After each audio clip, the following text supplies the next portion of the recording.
Lisica Nara. U šumi pored puta živi jedna lisica koja je danas bila baš ljuta. Svi su se pitali zašto se ne želi družiti sa njima i što li to sa njom danas ne štima. Kada je Zeko do njene kuće došao, tužnih je okica doma pošao. Vjeverica je do njene kuće stigla, ali se brzo za njom prašina podigla.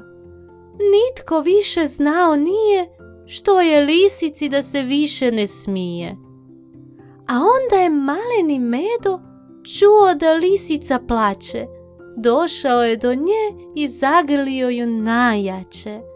Lisica Nara je rekla da joj je žao jer je ljuta bila, ali da ne zna gdje je svoju najdražu čarapicu ostavila. Svi prijatelji u pomoć su stigli i čarapicu pronašli kad su ormarić digli. Lisica se ispričala svima, sretna je jako sada bila i ostatak dana sa svim prijateljima se družila.